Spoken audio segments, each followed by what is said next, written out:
Hello, everybody, and welcome. I'm so pleased that you're able to join us from all over the world today. We hope that you're all set up and maybe brought along some snacks to keep you going while we go on our adventure along the Silk Road today. I can tell you I've seen a sneak preview and there's a lot of great food coming up, so I hope you do definitely have those snacks. My name is Becky. I'm the head of sales here at Explore, and I'm going to be your host for the next hour or so. So what can you expect from our Silk Road event today? Well, we're going to give you a short intro into what we're about, and then I'm going to welcome two of my amazing colleagues who are going to transport you to some of the Silk Road destinations and tell you more about their experiences, as well as giving some key practical information on what to expect and when's the best time to visit. We'll then finish off with some time to answer questions, and we're going to tell you then about an exciting offer that we have, and there's also a prize draw. Before we get started though, a few tips to make sure everything runs as smoothly as possible.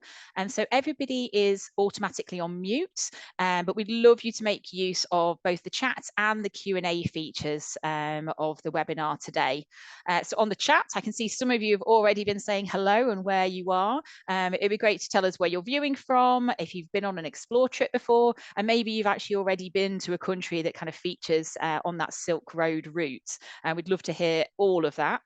If you've got questions, don't use the chat. If you can use the question and answer section on the webinar, that would be fantastic. We've got a team of experts in the office with me who are going to be answering questions as we go through, and then we'll keep some questions back, which we'll get our experts to come answer towards the end of the hour. If you do need to duck out or if you miss anything, no problem at all. We're recording the event, and we'll be sharing the recording along with a summary of the most frequently asked questions that we get asked this evening.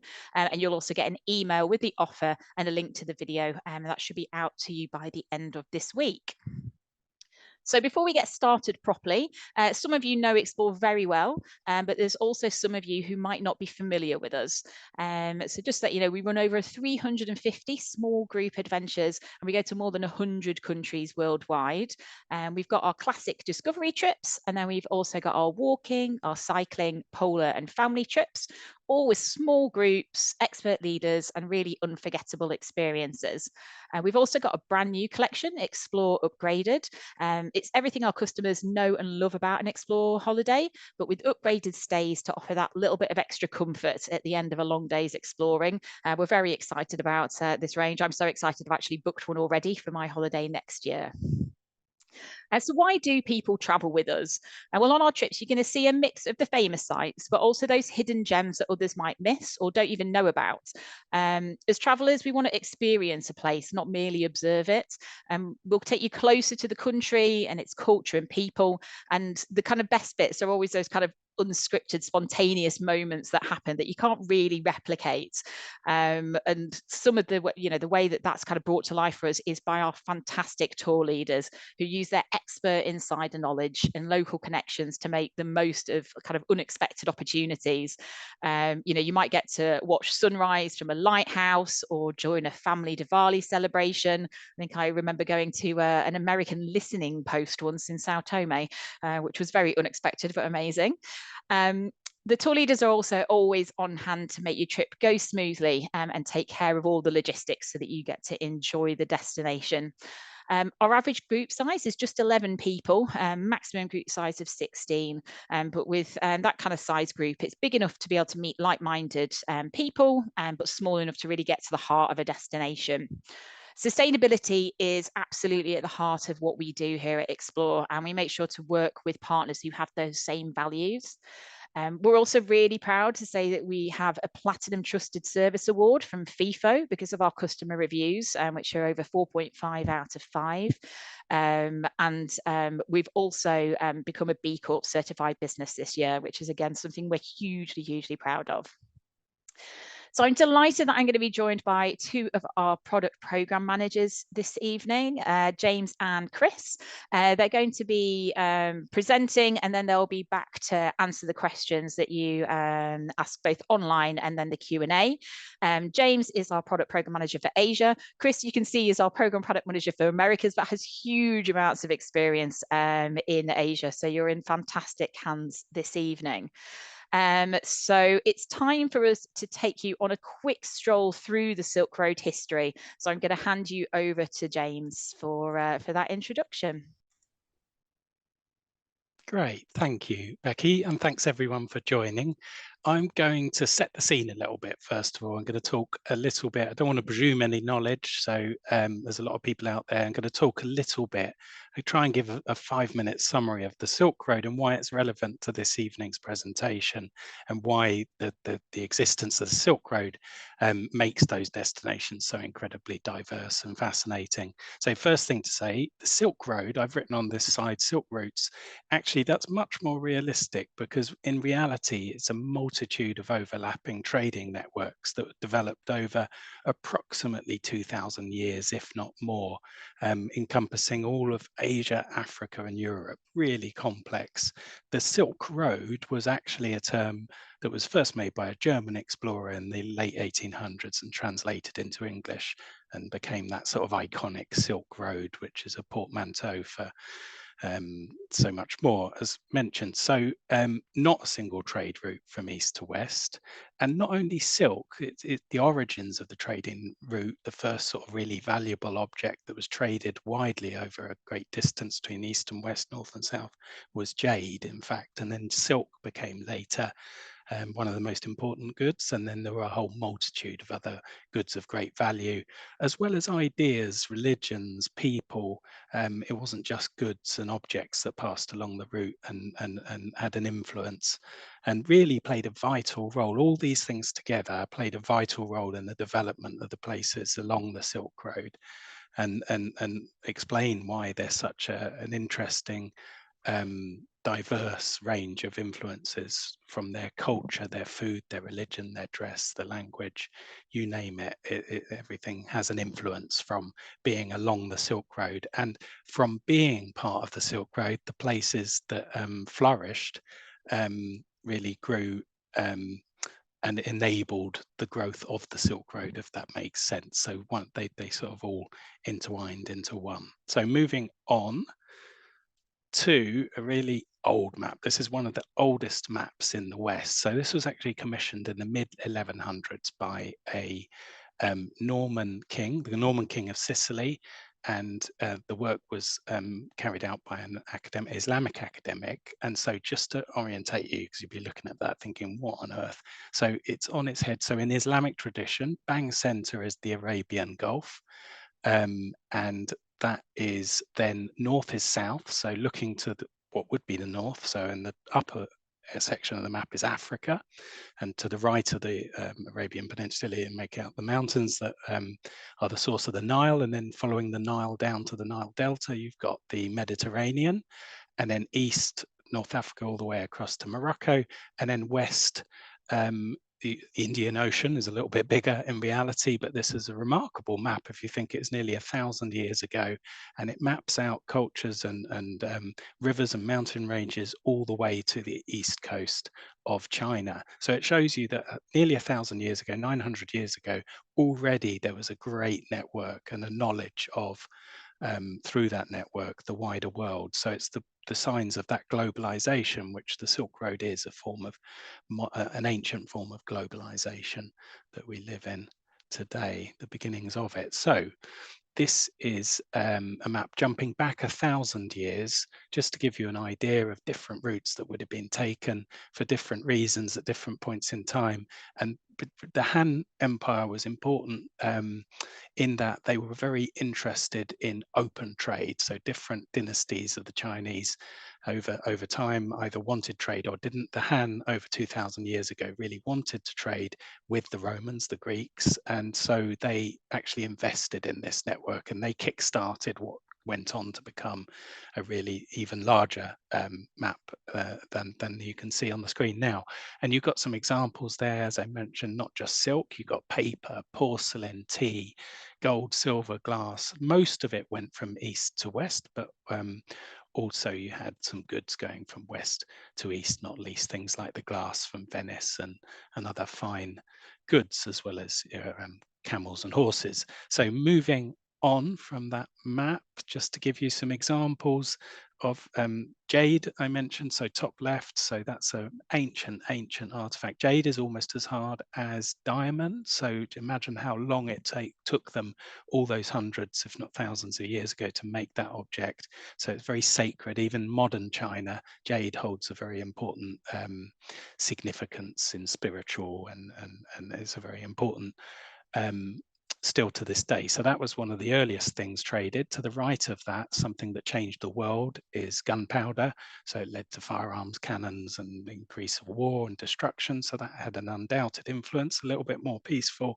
To the right of that, beautiful ceramic or porcelain teapots with some dried black tea, and you can see the green leaves of tea in the bottom right. So that is had a huge influence across the world and everyday culture. And then bottom left, a loom there with some of the beautiful silk that would have been traded over time before the West gained knowledge of how to produce silk themselves, and then no longer needed to rely on the trading networks. So moving on to the next slide. Thank you. So your classic image of the Silk Road is a caravan of camels. So something akin to the picture on the left-hand side. So going through desert, looking for oases, and surrounded by snow-capped mountains. That's particularly the section, the middle section, the 1,000 miles through Central Asia, 1 to 2,000 miles through Central Asia, that would have taken, just to put it in context, just that section alone, a good would have taken over 6 months to cross just that section of the Silk Road. So and then in different sections of it, they would have used horses, carts, so it's not just camels, but that's your classic image. And then top right, not just goods, as I mentioned, most famous person that wrote about it, incredibly lucky. So from a family of traders, Marco Polo went with his family in the early 1200s, and made an incredible journey over years all the way to the east coast of China, and wrote about his incredible journey. So imagine what that would have been like 650, 800 years ago. And then bottom right, ideas. You've got philosophy, science, and then Buddhism. The bottom right picture just sort of encapsulates that movement of Buddhism that was born in India and then moved up via those silk routes into Central Asia, and then across into China, and then elsewhere in the world, and then later to be overlaid and side by side with Islam as that stretched along as well. So that's just to set the scene a little bit. So handing back to Becky before we talk about some specific trips that were influenced by this part. Thanks, James. I could literally listen to James talk about these destinations all day. He's always one of my favorites when it comes to our product training in the office. So now that you've all been introduced to what the Silk Road was about and the kind of widespread effects it had on the regions that it ran through, we're going to take a look at 2 of our Silk Road adventures. So we're going to focus on one in Azerbaijan, Georgia, and Armenia, and then the other one in Uzbekistan. We're going to cover the culture, history, the local food, and we're also going to talk about what to expect on these trips, and just kind of help you when you're kind of deciding to join tours to these places. So I'm going to hand back to James, and he is going to kind of talk to you about the amazing Azerbaijan, Georgia, and Armenia. Back to you, James.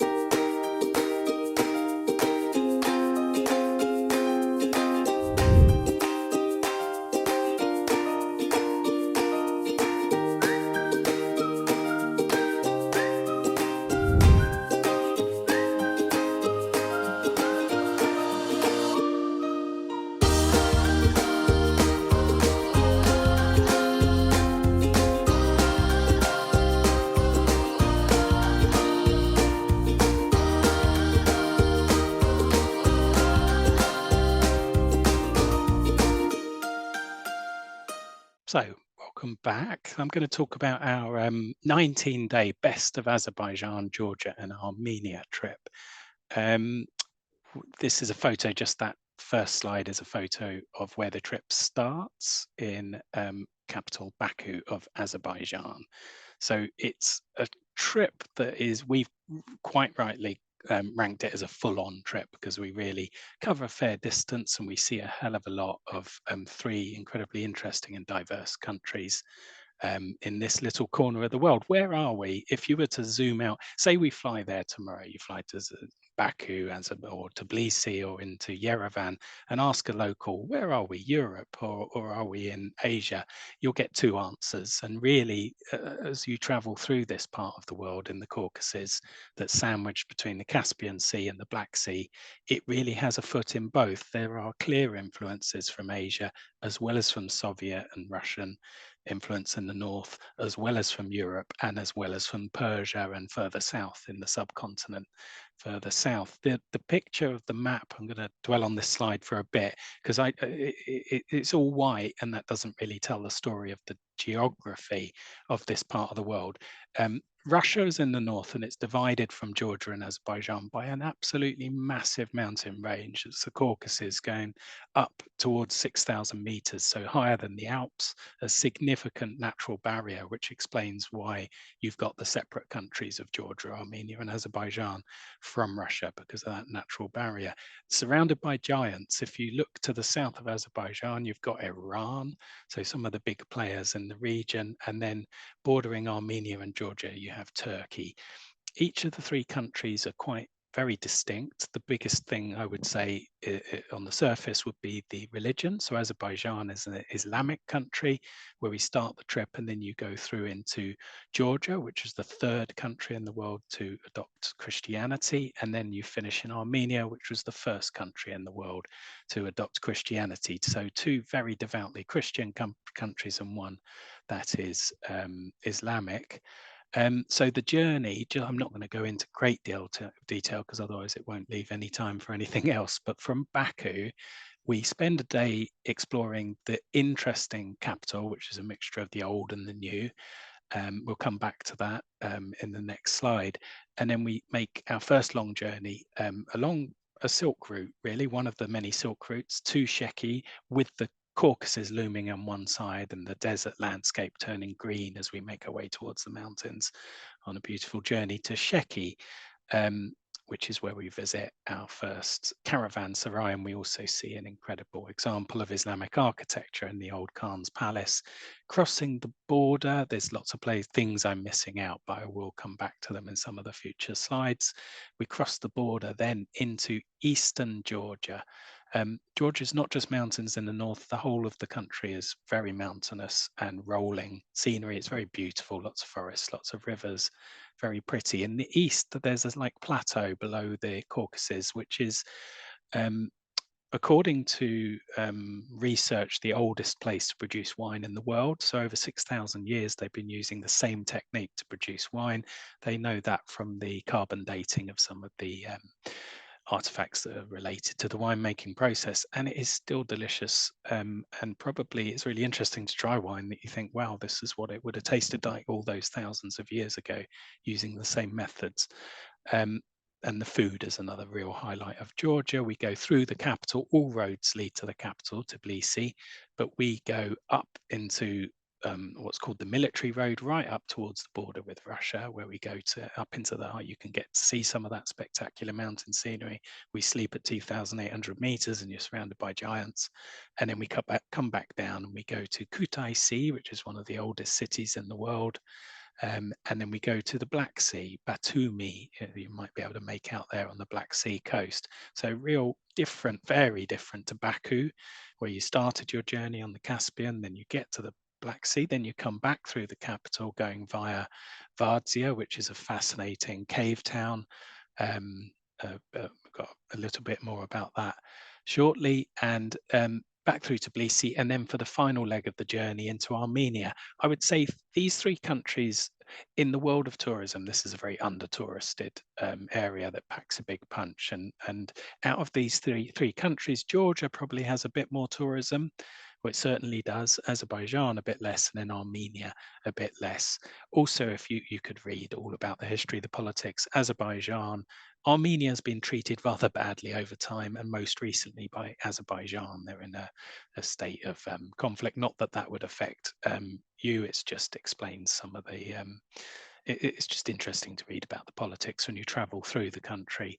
And Armenia is a lovely place to end the trip because it's so under touristed. It's got that genuine freshness to all the destinations, and we wind our way through more beautiful scenery, going through visiting incredible UNESCO monasteries, incredible castles, there's lakes, and we also go to the holy city before ending in Yerevan. And quite often on a clear day, as you're traveling through Armenia, there's the Mount Ararat, which lies close to Yerevan, dominates the horizon on a clear day, as I say, with its icy snow cap looking down over all of the places that you see in Armenia.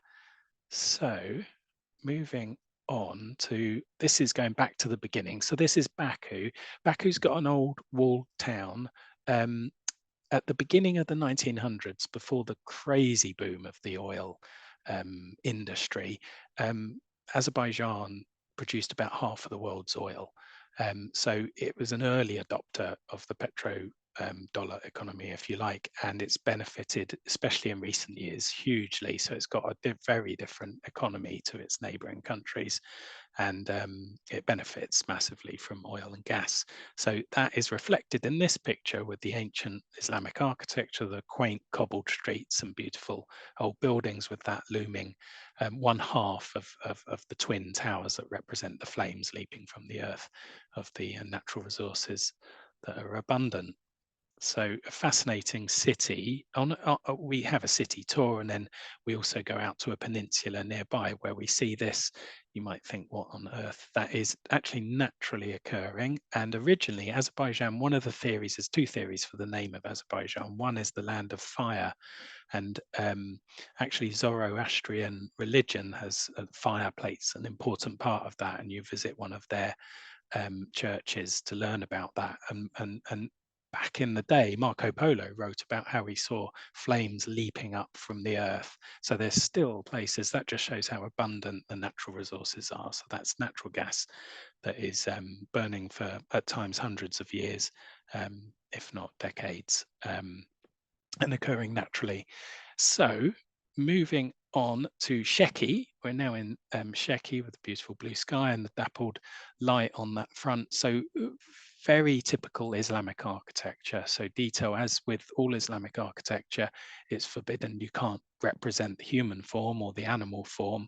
It's okay, flowers and nature and design and intricate detail. So that's why the Islamic world always offers those details in their buildings rather than people or pictures. And that's why you get such beautiful mosaics and tiles and intricate stucco detail. This is a palace in Sheki, the Khan's Palace, that we visit amongst some of the other sites in that old trading town that at its height had over 6 caravanserai. A caravanserai is where the traders could sleep safely at night in a fortified inn, if you like, with the goods looked after, and then they got bed for the night and food, and then they could move on. So you get to see your first sort of trading town, if you like. So moving on, and also nearby to Sheki, and we try and do this around the world everywhere we go to bring you closer to local people, to meet, not only to meet local people, but to learn about ancient traditions, and in this case, a craft that's still carried out to this day of making beautiful handmade scarves. So we learn about the dyeing process and get to meet the team in the workshop who are making these beautiful products. There's also a coppersmith village that we pass through where we can learn about how they still make things from copper. So we've left this really as a whistle stop. It's 19 days tour in 15 minutes. So we've left Azerbaijan, you've left the Islamic world behind, and you've entered Georgia.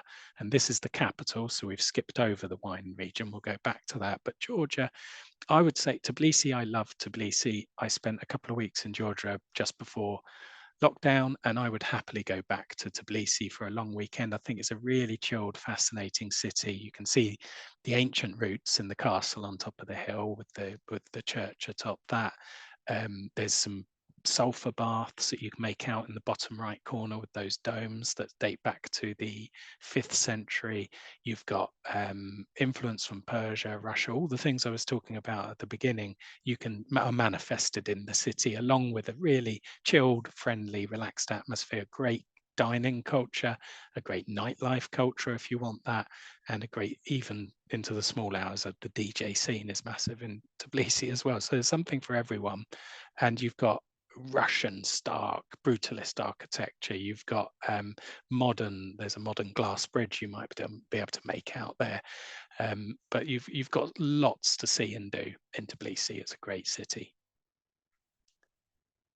So talking about the people, we visit a few markets along the way because that's just a great way to see local life and to in your free time maybe meet a local. And this is a picture from one of the markets in the wine region of Tel Aviv. On the right, she's making, I don't know what, I'll be honest, but she looks very friendly, and that is generally the vibe you get throughout the region, that people are very welcoming and friendly and curious about you as you are about them. So it's very genuine on the left-hand side. So going to get food now. Get into the food. So Georgia there's so many various dishes. There's so much variety. It's quite often fresh, locally sourced, healthy. A couple of things that you'll find all the way across Georgia, and I kept on going back to as a starter most meals, is top left are kinkali. So these are Georgian dumplings. It seems all cuisines around the world make a form of dumpling. You can see the dumplings in hand there to get the scale. My first meal, I was like a real amateur, and I put knife and fork and cut them up, and all the soup spilled out into the plate, and I ate the really doughy bits, and the waiters probably laughing at me. So what you do is you pick up the dumpling by the knot, turn it on its head, and then take a little bite and slurp the delicious soup or broth out of it, and then you go on to eat what is quite often a meat-based dumpling, but you can also get vegetarians can fare well in Georgia as well. Absolutely delicious kinkalis, always freshly made. Bottom left, probably my favorite. Every single region, if you Google it, Hachapuri, good luck spelling that, cheese bread, you could put in cheese bread Georgia. There's a map that shows you there are different cheese breads for every single region of Georgia. And in the interests of science, I took it upon myself to try every single cheese bread as I went around the country. And this is a particular favorite. So this is the Batumi style, where they bring it to the table with the cheese bubbling, and then they crack an egg into it, put about half a pound of butter, and then stir it up into this real incredible flavor bomb as a side dish, very healthy to accompany your meal, but you're on holiday, so it's good to enjoy these things. So, but move on before I can talk forever about food. Birthplace of wine, top left, Kvevari. They are the vessels that were used all those thousands of years ago and still made today and used today in the traditional winemaking process. You could fit in that. So that is, biggest ones are 3 to 4 meters. So they're enormous. So actually on this tour, we go to a Kvevari maker and we learn about how they make them, put them in the kiln, maneuver them, and then bury them in the ground. They're buried up to the neck. The grapes are pressed. It's a really natural winemaking process. The grapes are pressed, chucked in, often with branches and leaves, as that acts as a natural filter over time. There's natural yeasts in there. They seal it up, and then a few months later or a year later, it's ready. And on the top, on the right-hand side, you can see they're trying it, see if it's ready to drink. The red, white, they do rosé, but they also do incredible amber orange wines that I thought were out of this world. So the Russians kind of destroyed the wine industry. A lot of the wine in the Russian Soviet period came from Georgia, but what the Russians did was they made mass manufactured wine. So they sort of amalgamated all the individual family-owned wine vineyards into mass production. Quality went down, but quantity went up. In the last 20 years, the Georgian winemakers are really reclaiming the art and reclaiming the old grapes and the old methods and producing some really, really fine award-winning wines. So there's something for everybody's taste and budget. Even just a normal Georgian meal will be accompanied by delicious wines and jugs of it.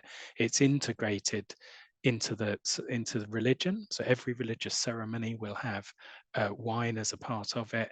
Every social occasion, they're very sociable people, so they have lots of gatherings and feasts. Wine is also plays a really important part of it. Everybody I met when I was traveling through Georgia had a passion for wine and spoke about it, not like alcoholics, but also just in a healthy way. And it brings together, it's like the glue of their culture. And it's nice to enjoy as you're going through the country. So talking of the country and the countryside, you get a little bit of an idea of the beauty of Georgia. This is one of the it's actually the site on the bottom right corner is one of the oldest settlements in Georgia at the confluence of two important rivers. And there's a very old church on top of the hill that you can see in the foreground that we go up to mainly for the views, but also to see each church and monastery will have something specific and interesting about it. We don't want to you don't want to be too churched out, but we've included them in the itinerary for good reason. So if for nothing else, though, this is a beautiful, beautiful one for its view. So on the right-hand side is one of the most photographed images, I would say, of Georgia around. This is Kazbegi, so it's a famous monastery or church at the foot of Kazbeki mountain. So if that, going back to that map in your memory, the military road that led north up to the Russian border, is the route we take to spend our one night up at that mountain hotel, and we get the option to do a half-day walk up to this dramatic setting and take some beautiful photos ourselves and breathe in some mountain air and get some exercise. If you don't want to walk, you can always get a taxi. That's really easy to arrange at very little cost, but you've got that option at least to stretch your legs and enjoy that beautiful Caucasus mountain scenery. On the left-hand side is an example of one of the cave towns. There's a few cave towns across the country at different points at time of the development of Georgia as a nation. There were times where it was safer and times where they had to be more fortified and careful. So this particular place is called Vardzia, and it developed over 1,000 years ago, and it's very close to the Turkish border. And the reason they wanted to be safe and sound up in the cliffs was because they were only 10 miles from the border with the Turkish, the growing influence of Turkey under Islam. So, and bear in mind they're Christian, so they took to the cliffs, if you like, and then over a period of hundreds of years developed this incredible complex. I think there's 12 layers, 12 stories, if you like. There's a monastery in there, there's winemaking facilities, you named it. It was a city built into the mountains. So we explore that on one of our days. And we've jumped into Armenia. So we've gone back to Tbilisi, crossed south to the border to the last of the three countries. And this is vast and ancient. It goes right the way back. As I said, Armenia was the first country to adopt Christianity, and it was in 301 AD. And this particular church is from the very beginning, and it is at the foot, is in the caves actually at the foot of Mount Ararat, where they started off building it in a cave, and then as time went on, it developed, the complex developed, and as you can see, the beautiful detail and very atmospheric. So a different feel from the churches and monasteries in Georgia, a different feel, a bit more Knights Templar, a bit older, really. So we're starting to wrap up now. We're in Yerevan. So Ararat, I've mentioned a few times on the left-hand side. Ararat is where apparently Noah and the Ark landed at the end. And it dominates the scenery over Yerevan and the places we visit, as mentioned. On the right-hand side, part of the city tour in Yerevan is this cascade that's got a art museum inside, and we walk to the top of the steps past the fountains, and you got a fantastic view all over the city with Ararat in the distance. Ararat was stolen by the Ottomans, by the modern Turkish country in Ataturk at the end of the Second World War. So it plays a very important part in the culture of the Armenian people. And then another thing that's important to mention is that in the First World War, this fact it's lost among the detail and the tragic general loss of the First World War, but the Armenian people in particular suffered a catastrophic loss of life with the genocide that happened within the realms of the Ottoman Empire during that period in the Middle East. So we visit a museum because it's really important to recognize, remember, and learn from these things in the past. So that forms part of the experience traveling through Armenia as well. A delightful country that wraps up the 19-day tour. So as you walk around, Yerevan's got a similar feel, a bit more Soviet influenced in the architecture compared with Tbilisi. You've got these beautiful buttery breads being cooked everywhere that sort of are in the air wherever you walk, it seems. And then they also have produced wine since forever, and they make particularly nice brandy that you can see on the left-hand side as well. So that is it, really. I better hand over to Chris because I've been talking for far too long. I think just in a summary, it's full on. You can travel from March through to November. You can find out more online. We've got a whole range of trips in that region as well. So you can go exploring by destination, Georgia, Armenia, Azerbaijan. There's one night in a simple guest house, which just simply means it's a locally hosted night in Georgia. That's fantastic because you get to dine like a local with a feast that's brought out by the family that's hosting you. Ensuite rooms, it's just simple in nature. And in the one simple night in Armenia is just in a Soviet era property that's ensuite, and it's just of a simple nature. But the properties are yeah, comfortable and fine on the whole. So thank you.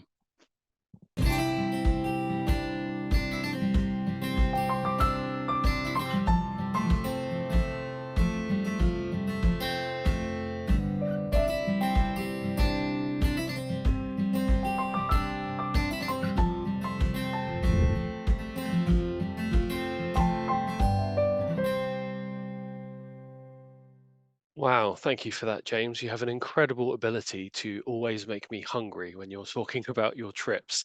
Didn't that look fantastic? Well, hello everyone. My name is Chris, and I'm one of the product managers here at Explore. And it is my absolute pleasure to take you on a trip through Uzbekistan this evening. So before talking about the trip itself, I just wanted to kind of set the scene as to why I think Uzbekistan is such an interesting country from a historical perspective. As James alluded to, Uzbekistan has quite a rich history, being pretty much at the center point of trade along the Silk Road for centuries, really. So I just wanted to spend a couple of minutes providing you a very crude overview of about 2 millennia of history within a couple of minutes. So just wanted to draw out the fact that many big ancient characters have crossed its lands and ruled over its people over the centuries. Going all the way back, it starts with Alexander the Great, who crossed through Uzbekistan for a couple of months on his way to the Indus Valley. Fast forwarding a little, it was really in the 9th and 10th century where the region really kind of started to shape its identity and put itself on the map. And at the time, the area experienced quite a golden age of scientific and cultural discovery, becoming one of the intellectual centers of the Islamic world. In the 13th century, a certain Genghis Khan came through the region and tore much of it apart. And that kind of made way for several new dynasties. A central figure in Uzbek culture filled the void, Timur, or sometimes known as Tamerlane, and he established Samarkand as his capital. And under Timur, art, architecture, sciences, and learning once again flourished. Then came the Khanates, which were sort of several groups of nomadic tribes that gathered together and consolidated power under various little Khanates. So you had the Khanate of Bokhara, of Khiva, and various others. And then they finally fell to the Russian Empire in the 19th century when Central Asia became part of the Great Game, with the Russian Empire and the British Empire vying for control over the playground of Central Asia. That then turned into the Soviet Empire when Uzbekistan became part of the USSR.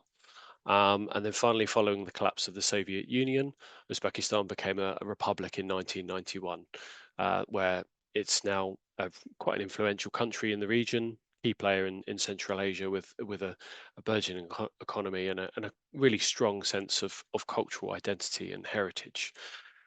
Now, that was a very, very brief overview, and I wanted to share that with you, not so much to be a history lesson, but more to give you a flavour of why I find this country so interesting. It's got such a tapestry of history, both ancient and modern, and a huge blend of cultural, political, and ideological influences that kind of shape it into modern day Uzbekistan today.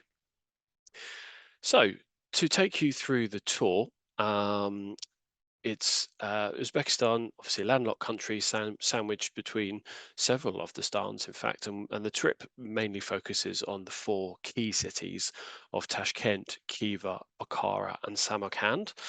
And I'll take you through those in a moment. But also within the trip, we've got we spend a night in the desert in a traditional yurt camp, and we use a variety of transport to get about. And just something else I wanted to highlight is we've just launched a specific festival departure as well. So on the 15th of March, we run a trip, similar sort of trip, but in line with the festivities. So you can join in with some of the local festivities of the Persian New Year festival. So Khiva, let's just wanted to spend a few minutes just taking you through each destination to help you kind of picture what it's like. Khiva is my favorite. I'll say that straight off the bat. It's such it's a very small city, so really easy to kind of walk around and discover. It's a walled city with some of the most incredible elaborate walls, which you can see here on the right hand side. That um, yeah, that encapsulate the city. And what's interesting about Khiva is they've sort of banned any cars and mopeds and whatnot. Um, and it's just entirely pedestrianized. So you're walking through and you have these incredible old buildings, you have these beautiful bazaars selling, cobbled streets lined with bazaars selling shawls. They've got woodwork from highly skilled crafters, artisans, and whatnot. And they're with without the cars and the motorbikes and whatnot, you've really got no sense of the modern. So it's quite an incredible. It really feels like you're stepping back in time when walking through Khiva. Or the other way to describe it is it feels a little bit like you're almost on a movie set. It's quite an incredible experience that I've not experienced in many other places. Moving on to Bukhara. Now, Bukhara is slightly different, slightly different feel from Khiva. It's slightly older than the two previous cities. Bukhara's heyday really came in the 9th and 10th century, when I was talking about earlier how this area became a centre for Islamic scholarship. Bukhara's centerpiece is this huge and well-preserved arc citadel, which you see here on the right-hand side. Incredible piece of architecture, really, really well preserved and just fascinating to walk around. It's got several museums kind of within it as well. You could spend a lot of time just in this building alone, but it has a lot to offer, and we spend a good few days here exploring all of the things that Bukhara have to offer.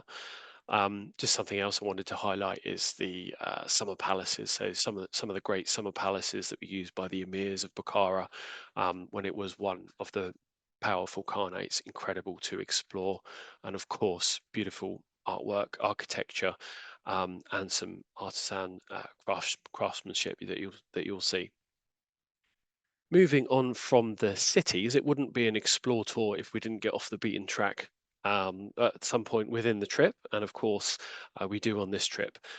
We spend a night out in the desert in a traditional yurt camp. So I just wanted to take you through the camping experience. We often get questions about it to see, what is it like? So they're really quite comfortable actually. Each yurt accommodates up to 4 people. All mattresses, bedding, etc. is all provided, and electricity and plug sockets are even provided to charge your phones and cameras. So, relatively modern in that respect. And there are shared shower and toilet facilities very close by to the yurts. And really what this does, it kind of breaks up city elements of the trip, doesn't make it too city heavy, but it also allows you to get a flavour for the nomadic culture, which is actually a key part of the Central Asian experience, as James touched on with his introduction into Silk Road.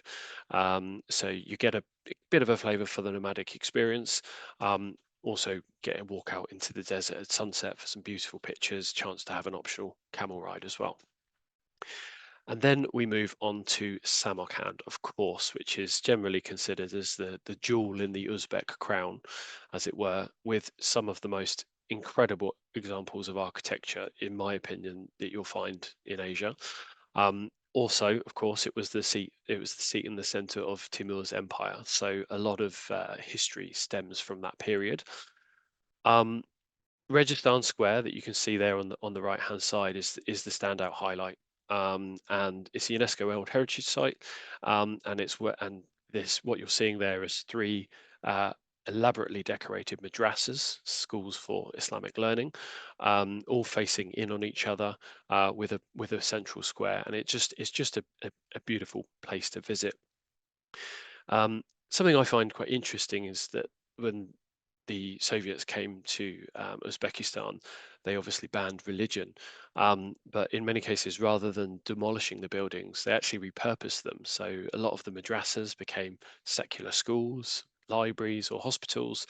And as some of the older buildings fell into disrepair, the Soviets undertook quite a big renovation scheme, and they kind of painstakingly and meticulously restored each building, each mosaic, restoring those deep blues and those gorgeous turquoises back to its former glory. And again, I think this is what makes it quite a unique place to visit, because sometimes when you're exploring other parts of the world and you visit an older place, quite often it's in ruin, and it requires quite a bit of imagination to kind of think about what it must have been like back in its heyday.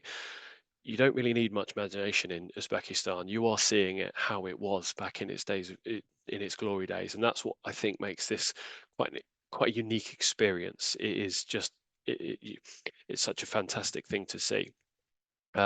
Another one of my places is on the bottom left there. You've got the Shari Zinda necropolis, which is basically like walking down one of the most incredible alleyways you've ever seen. Samarkand is beautiful, and there are many other places that I could talk about for a long time, including observatories that I haven't even touched on, mosques, mausoleums, but it's just a great place. And one thing that you must do is go back and visit Registan Square at night. Not only because it looks beautiful, lit up in nightlight, but also it's just a great place to soak up the local buzz, as it were. You know, locals gather there after work, share a tea and a coffee. It's just a really interesting place to soak up that local life. Moving on to Tashkent, the capital, modern day capital, and it's different again. And it's worth pointing out that although this tour is focused mainly on on culture and architecture and cities, all of the cities are different. Tashkent, in this case, was nearly flattened actually in an earthquake in the 1960s. So generally speaking, there are some older buildings, but generally speaking, it's made up of more modern buildings, which are often more Soviet in appearance. As you can see here in the top left-hand corner, you've got the iconic Hotel Uzbekistan, brutalist concrete structure that it is, that I find fascinating myself. But you'll see quite a lot of that, which is quite different. And another highlight of mine was the Chorsu Bazaar in Tashkent, which is under a big central dome, huge Russian market, and this is where locals come to barter for fresh produce, spices, dried meats, fruits, etc. And again, it's just a great place for people watching. If you're a photographer, it's a photographer's dream there. It really is a fantastic place to visit. So just wanted to draw out a few different experiences as well on the trip, rather than just the places. So touch on the transportation used on this trip. It's a variety. So we have an internal flight. We also make use of this incredible high-speed train network that Uzbekistan has, and it's worth pointing that they are heavily investing in. So as the years go on, we hope to be able to more make use of this incredible train network, and very comfortable buses for the longer journeys. I think there is one at the moment, sort of 7 to 8 hour journey, very scenic, and is in quite a comfortable bus.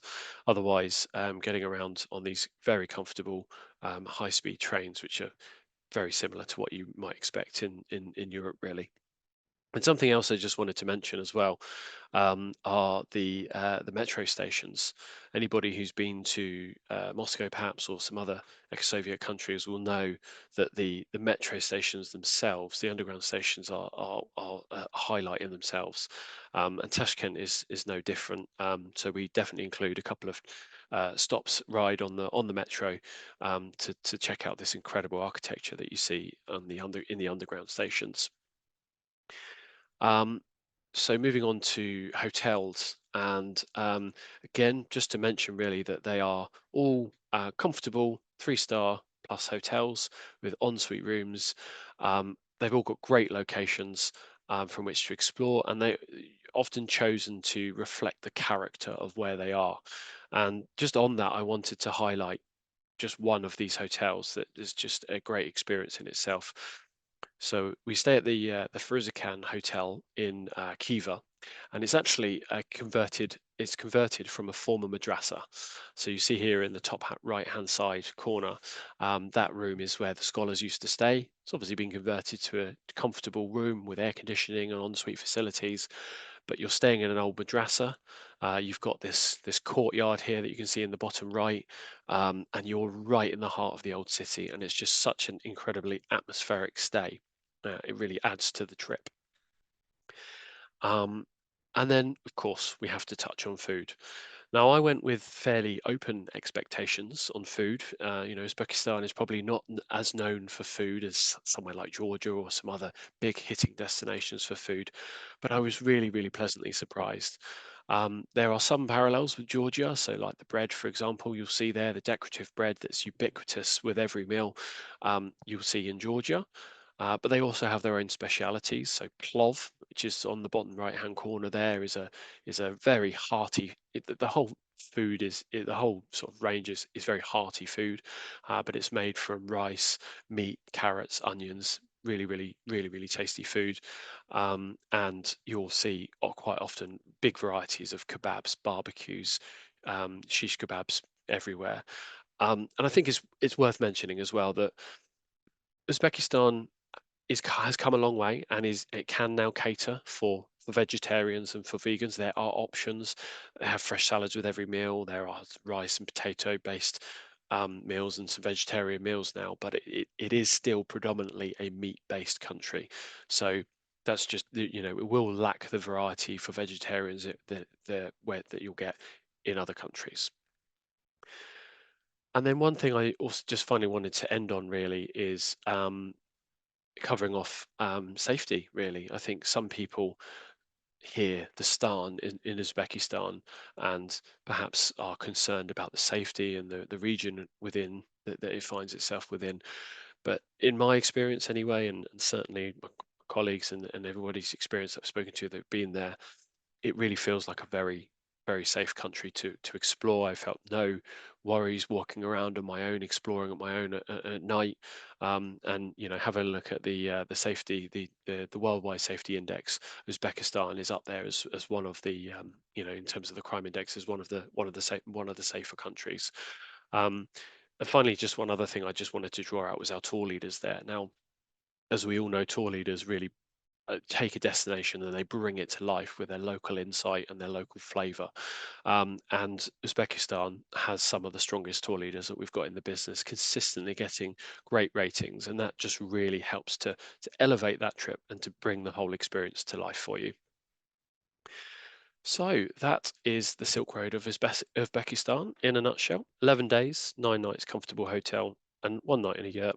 And the so it runs from March to October, but we feel March, April, September, October are really good times to travel.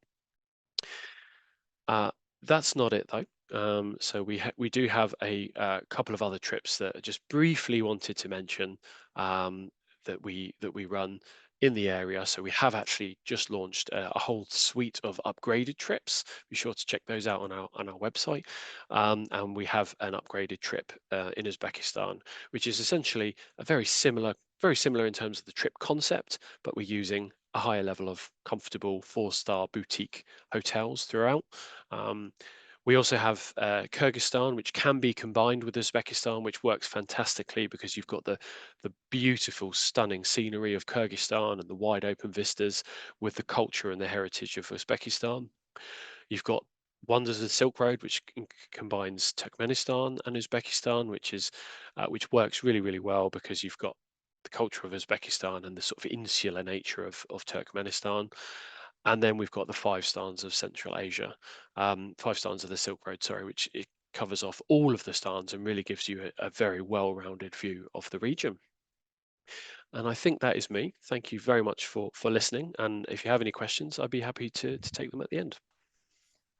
Thank you so much, Chris, and thank you, James. I could literally listen to the two of them talk about the destinations all day. I'd kind of forgotten that I was going to need to come back and talk to you because I was so engrossed. And much like the rest of you, I'm also now incredibly hungry. I have tried to make khachapuri before, but definitely need to go to Georgia and have the real thing. If you can't wait to start planning your trip, obviously we would love to talk to you about the various trips, the ones that we've talked about this evening, and then the others on offer in the region. So please get in touch with us either directly or through your preferred travel agent.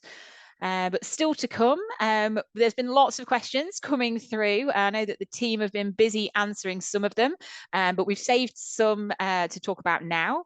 And then we'll also be selecting one of you to win our prize in the prize draw. So I'm going to welcome back James and Chris. I'm going to put you through your paces now once you've come back and ask you some of the best questions that we've had come up. So I can see hopefully you're both back with us. So I'm going to kick off with a question for you, Chris, just that given that you've just spoken. Really good question, given that the different variety of trips that we have in the region. What are the kind of pros and cons of doing like a 1 or 2 trip, kind of 1 or 2 country trip versus doing, for example, the 5 stans trip? Good question. I think the advantages of a highlight trip, it means that you can just you get an overall flavor of the region. I often find with highlight trips, they're quite good if you haven't got a specific interest, but you want to get an overall flavor, then they're quite good. Sometimes they do leave you then wanting to go back a second time, so they sort of spark your interest in a particular destination that you want to go back a second time and do in more detail. That's what I found in my experience in the past when I've done those kind of highlight trips. But really the sort of more in-depth trips like the one I've just been presenting here, it really scratches beneath the surface, and it kind of, rather than just covering off the sort of key highlights, it gets you to just understand the country a little bit more, rather than just from the sites, but culturally, historically, politically. Just spending that bit more time there and seeing that bit more, you just get a much greater insight. Nice. And one for James. Quite a few questions coming through on safety for Azerbaijan, Armenia, and then also Georgia. So kind of a question around the kind of conflicts between Armenia and Azerbaijan, and then also kind of the Georgia with kind of Russia encroaching. Yeah. So kind of what would you kind of be? How Fair do enough. you feel I would about say the safety elements? first and foremost, as a travel company, the first thing we want is for everyone to be safe, and then we want everyone to have a fantastic and adventurous holiday. So that is always we always keep a very close eye on any development that would affect people's safety and react accordingly, either through our notifications from the British government or also more importantly and quicker through our local contacts. So this could be a long-winded answer. So remember, you've only got a few minutes. I know. The conflict between Armenia and Azerbaijan is very localized to an area called Nagorno. I can't remember how to pronounce it. We don't go anywhere near it. It is like an island. If you look at a map, there's a little like an island that sits apart from Armenia within the territory of of Azerbaijan. It's got a long history, and unfortunately Armenia are against a much richer and it's a one-sided war. And we are miles and miles and miles away from it, and we operated during the conflicts because we were so far away from it and it had no effect. So I would say that is just sad for Armenia, but it's not a reason not to go. In fact, because it doesn't have the natural resources, Armenia's principal source of income is tourism. So what they need is tourists to come. So it's quite the opposite that you might think. The other thing to say is Russia. So Russia, obviously Putin is very involved, heavily involved in the Ukraine. Had that been more successful and quicker, there was a fear, and who knows what the future holds, that he would then roll into the Baltics, potentially roll into Georgia. That is not happening because we can see he's got very bogged down. So I think, I'm not a military expert, but I'd be extremely surprised if he tried to go in militarily. I think what's happening instead is a political coup. They're trying to undermine Georgia through using, there's something they're trying to get through, pass through a Russian-friendly prime minister at the moment that goes against the constitution, that is a way for Russia to make them less influenced by the West. But to come, this is very long-winded. So it's safe. It's safe. You go there. There were two. Abkhazia is a region that was stolen by Russia in 1992-93, and South Ossetia is a region that was stolen in 2008. They're very short-lived conflicts because they're obviously one-sided, and they're done and dusted. So we would know about if Russia started moving towards Georgia. I think the world would know about it months in advance. And one for kind of both of you. I know, Chris, you kind of touched on it with the Uzbekistan trip, but clearly there are some fellow train travel enthusiasts out there, and just wondering, kind of what the train service is like in the wider region. Yeah, so in the wider region, fairly limited, I would say at the moment. So Uzbekistan has a really good network, and it is expanding. Kazakhstan has some good train links as well, but I would say, yeah, in part of the wider region, Uzbekistan is the one to focus on for train enthusiasts. Yeah, and anything over kind of towards Georgia, Armenia, and Azerbaijan, James? No, one for the future. So there will be a very modern version of the Silk Road linking the Black Sea and the Caspian, but that's in the future, and we're anticipating that to come in the next 10 years. That'll be amazing. Not much to talk about in the meantime. No, absolutely, but very exciting for the future. And a question from quite early on, I think, James, when you were first talking about the history of the Silk Road, and one of the questions that came through was whether or not horse trading was a large part of kind of Silk Road trading. Yes, I believe horses are originally from Central Asia, and so they spread out the trading of the horses. The horses would be doing part of the, they wouldn't be carrying themselves, getting ridiculous now, but yes, I forgot the question.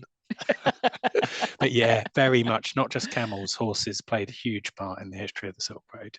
Amazing. Not least because they come from there. Yeah. And my past life as a bookseller, I was loving this question.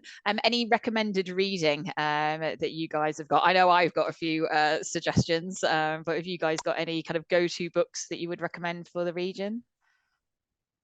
Yeah, I'll jump in. Colin Thubron wrote a really nice book called Shadow of the Silk Road, which is just a really nice account of a bit of modern life and history.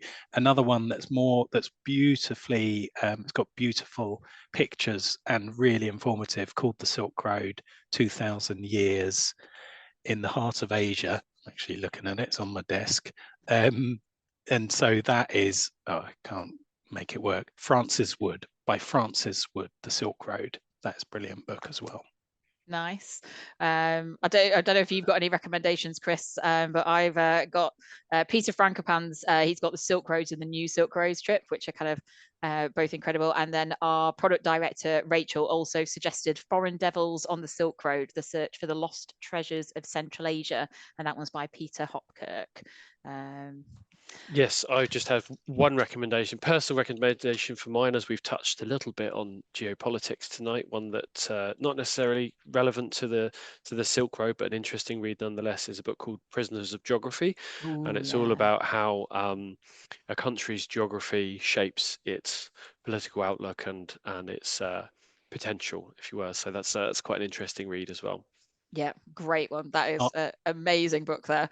I'll add one more. No, I agree. That is a fantastic. Peter Hopkirk again. So Rachel's recommendation, called The Great Game, and it's that fascinating story. It reads like a novel that could easily be a feature film, and you think, is that real? And it's the real story of the spy network and the Russia and Britain trying to angle for Central Asia back in the 1800s.